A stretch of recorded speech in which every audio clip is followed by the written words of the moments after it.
Hi everyone! Hello! Welcome to our show, Concussions Anonymous, our weekly show that we have on here on Imbalance Pilates Studio. And I'm Lisa Cara from Imbalance Pilates, and this is... Hi, I'm Karen Monet here from Opticom. And yes, we're on Imbalance Pilates. We're also going to be on the Opticom Facebook page, and don't forget our YouTube channel. Yes, and don't forget on our YouTube channel to hit the red bell button and subscribe to our channel. That would be amazing. And also if you can like and share and comment on any of our videos, we would greatly appreciate any and all feedback. Yes, that would be great. Now, and don't forget on our YouTube channel, we will have a lot more links and things to previous videos. A lot of the stuff we're going to talk about today, we'll have links there as well to other videos from other providers and to the websites of those that we're going to be discussing today. Exactly. So we're happy to be back together today. Yeah. We've been apart for a few weeks with March break. I was away for a bit helping my dad pack up and traveling with the kids, and then you had some exciting... You did some driving. I did some driving for the first time in a long time, like a long drive. So, yep. Good. And how'd that go?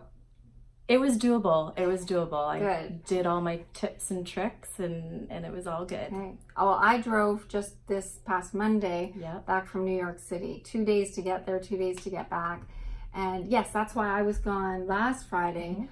I was at the Vision Expo in New York City, where we met with the manufacturer of the medical device that we use in our office here, and we brought back a brand new intuitive colorimeter curve. So that'll be part of another episode. We'll definitely talk about that, and I'll be able to showcase it. But we are here today to talk about tomorrow there's an event called the March for Concussions. Here in Ottawa, Ontario. Yep. So we're just going to show you the poster here. So the March for Concussions, you can still register because it is happening tomorrow morning, tomorrow, March 30th, 2019, from 1 to 3 p.m. All right. So yes, we're going to talk about that in a minute. But before that, I'd like to talk about the organization that is actually above all of this event here, and it is called the University of Ottawa Brain and Mind Research Institute. Now, this is a university research institute, but what they do there is they pull together researchers, clinicians, and the universities, the groups, the people where they're doing the studying, and they bring them together to help encourage, support, and lead in the area of brain and mind research. So I just have my notes here because there's a lot of detail about all of this. So their missions are really to enhance the research environment and to facilitate access to resources. So those who are doing research in the areas of the brain and the mind have resources to connect with each other, because many of these researchers are doing independent research, but it's related. And if they can get all of the groups together, they can share what they've learned, they can share what they're studying, and they can piggyback on each other and make improvements overall. Things can move faster. So the group, their mission is to focus on new therapies for neurological and psychiatric disorders by harnessing the brain's internal potential for regeneration, protection, and recovery. And isn't that what we're talking about with concussions? It's how can we help the brain regenerate and recover using its own resources, and how can we protect it as well? So most of what we're talking about is post-concussion, but there's definitely a lot of work being done in prevention of concussion, like helmet research and that sort of thing, and game rules and things like that.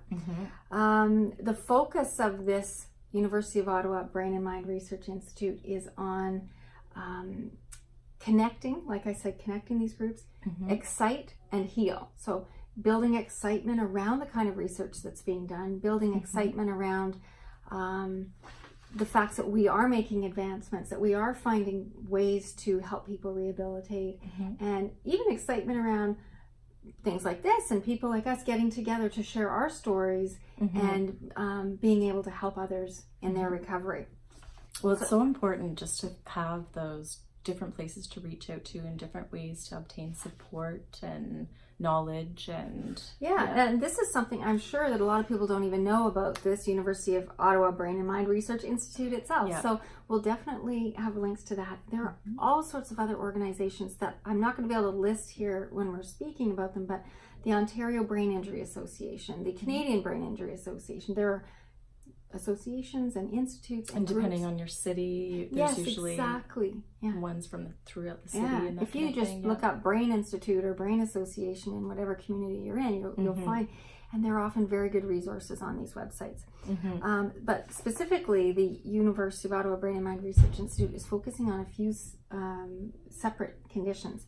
We've got concussion, one, that's the one we're concerned about, memory and cognition, mental health services, because that's neurological and it does actually come hand in hand sometimes with these other conditions. Definitely. Multiple sclerosis, neuromuscular diseases, Parkinson's disease, and stroke. So even though these are all independent conditions, certainly from where I come from and helping people with the visual sensitivities, all of these conditions have many commonalities. And so my interest in it is certainly helping all of these different conditions, but we're focusing. And they all happen to be of the invisible illness type you're scenario, right? right? So again, at a spot where you need that extra support, empathy, and resources. Yes, that's true. And that is actually one of the main guidelines that these guys are doing, is to look at ways, I think it's here, eliminate the wait. That is one of their first mission objectives, is when people are injured, they're often waiting months to get in to see a rehabilitation specialist. Not always the physiotherapist, but the specialists in the hospitals. And the objective of this group, one of the main objectives, is to eliminate the wait and to develop programs and processes that help people know, where do I go next? What do I do first? I've seen my family doctor, but why am I waiting 6 months to get into the rehab hospital? There must be things we can do. Not only understanding what can be done, but knowing where to go. What order, how to triage. And that's actually one of the great accomplishments that the Concussion Injury Group, they're now called the Post-Concussion Research Consortium, one of the biggest things they've done is they've developed a process of triage.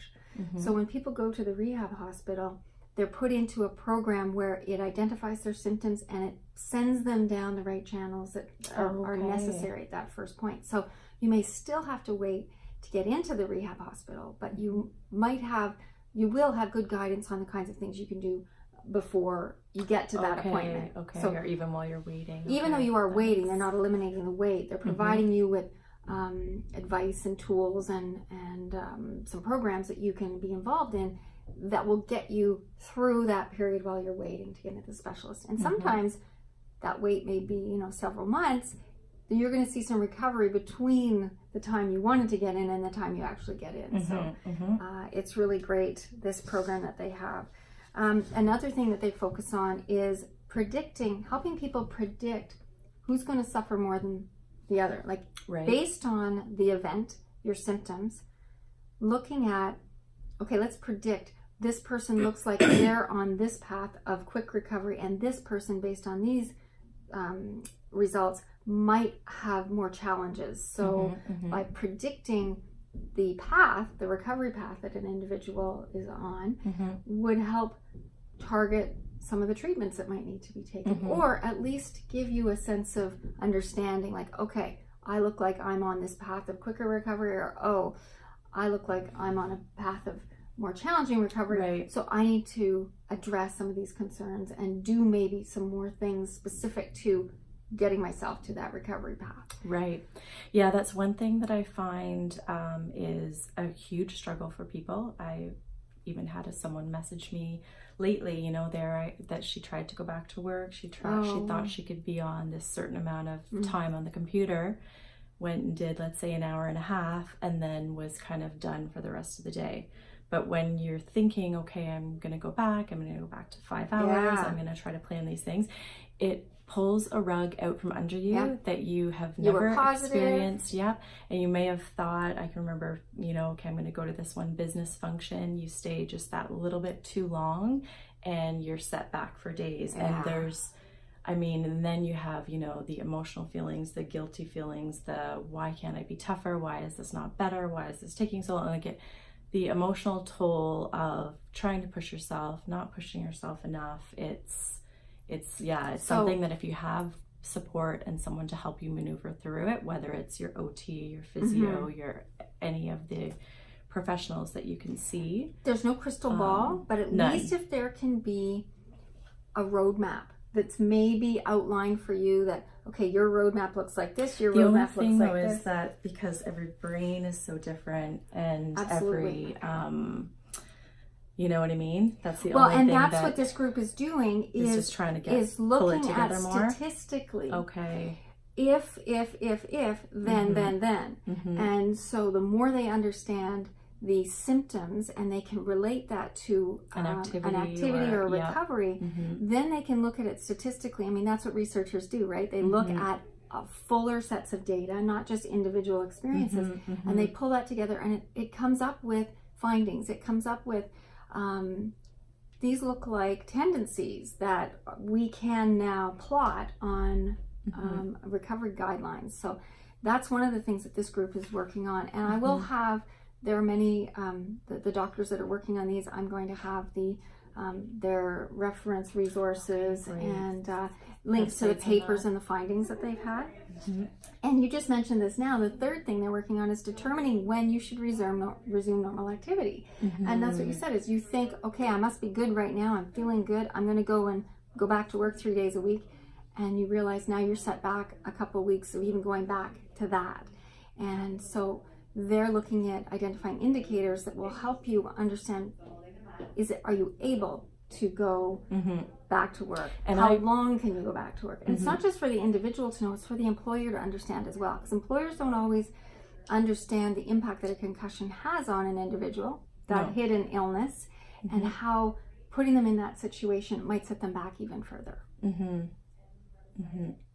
And you had that experience, or you know of people that have tried to go back to work and they just... or I would try to see, like I used to see about 6 or 7 Pilates clients in a day. So I myself kind of haven't, you try to like see a certain number again, and then, you know, so you're trying to socialize for a certain amount of time. But that's what's great about what you're doing with your online program, because so what Lisa's done is, instead of meeting one-on-one with clients every time, you're meeting with them. You've only got one, which is your camera, and they're coming in and participating with you that way. So you don't have the noise and you don't have the movement. So being able to modify is huge. Being able to take a step back and look at other ways you could do things is huge. I'm trying to get my train of thought back to before. I always do this. But just that there's a fine balance when you are going back to something. There's a fine balance between being very self-aware and being very self-aware of, you know, what it feels like when you've gotten to that point where you've used up all the spoons, or whatever it might feel like when you kind of taken all your gas, used up all your gas. The tank is empty. The tank is empty. So there's a fine line between being very aware of that versus expecting things to go downhill. So there's also an element of taking the time daily to visualize that you are going to be able to tackle that thing. And sometimes we do just have to sit with those feelings of, okay, I'm going to go back to this thing for this long. Let's try to add this element of visualization that I'm going to be calm. I'm going to feel okay. So I was just trying to mean, like, there's a fine balance between being hyper aware and also kind of trying to put into play a bit more visualization and intention, and trying to and being kind with yourself when you know you have hit that wall of those particular symptoms, that you know you kind of turned that corner, have gone too far. Being very kind with yourself, that it's okay to take a pause, it's okay to take a break.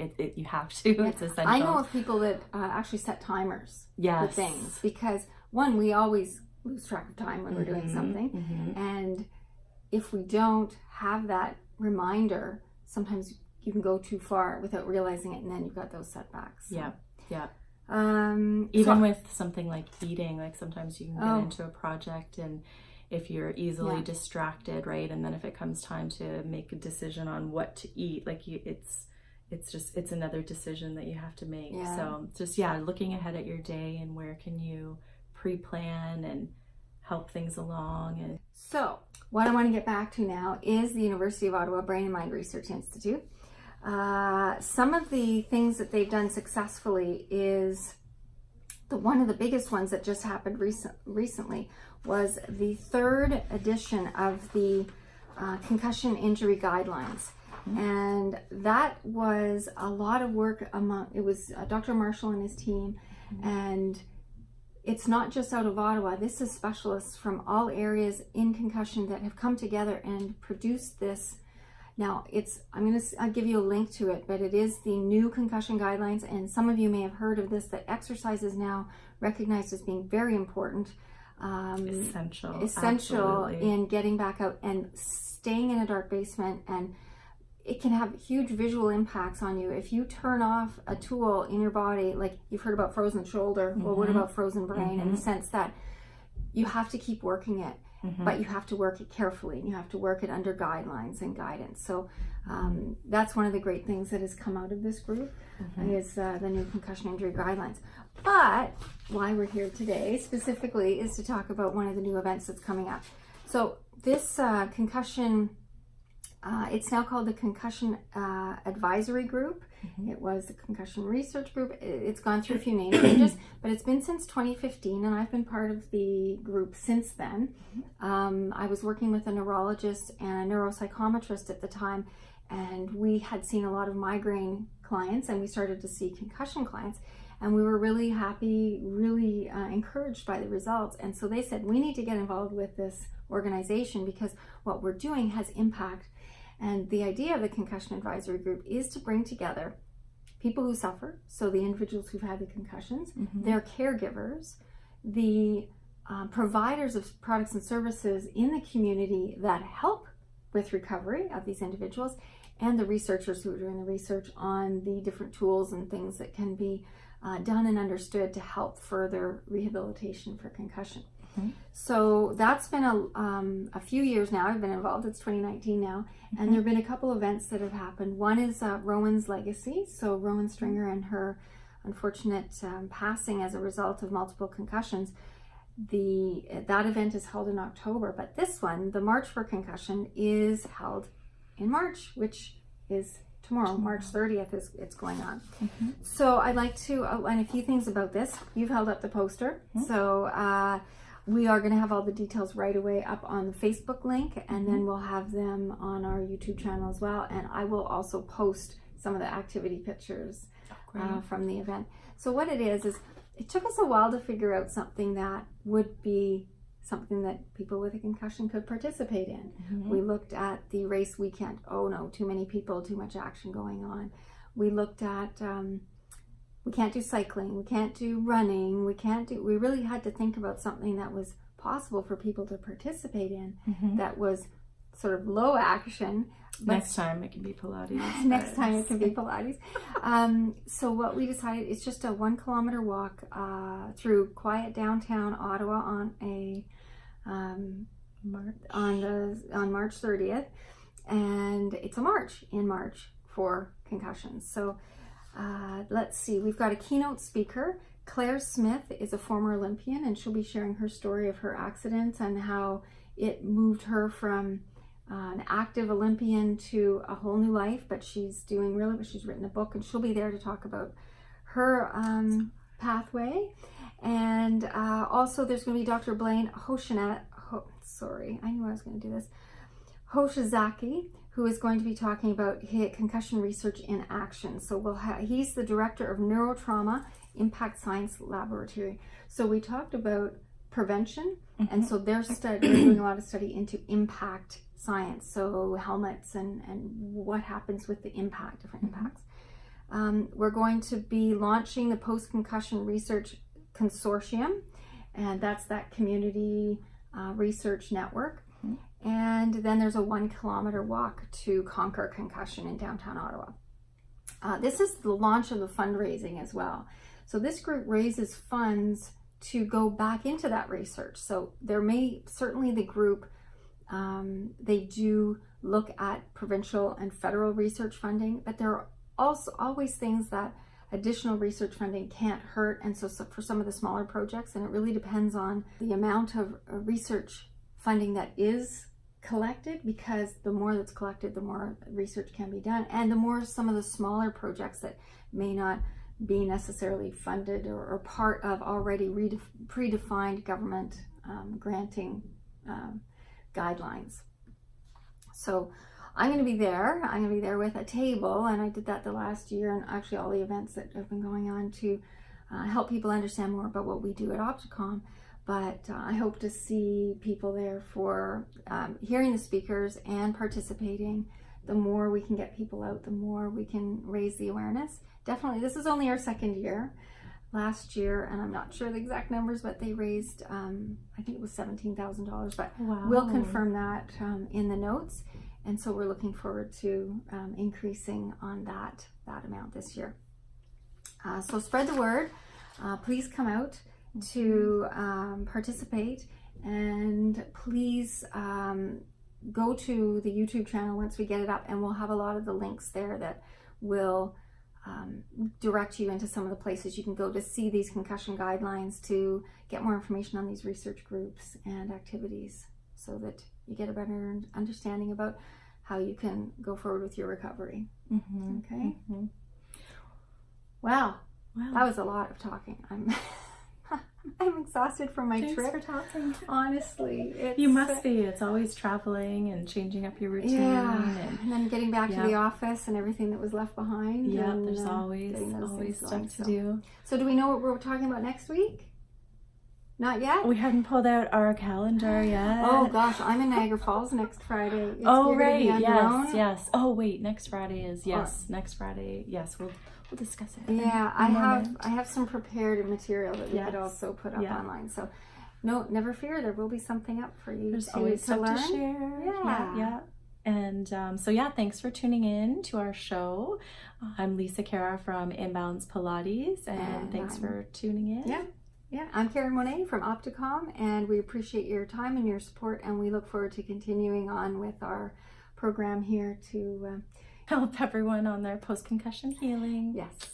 So have a great weekend. Thanks for watching. Bye. Bye.